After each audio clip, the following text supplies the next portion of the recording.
How to change location on Shopify. That's what I will show you in this video. But before we begin, make sure to subscribe to the channel and ring the bell to get notified whenever a new video is uploaded.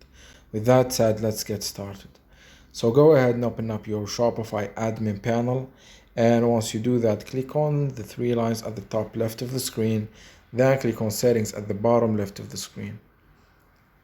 And once you're here, click on store details, and from the address section, click on edit next to it, and here you will be able to change your location or country/region using this drop down right here.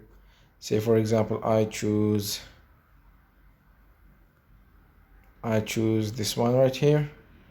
Once you do that, continue to edit the other fields such as street address and apartment, etc.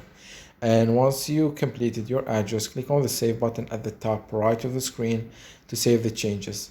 So that was it for this video. That's how you can edit and change your region or country in Shopify. If you have any questions, please leave them in the comment section down below.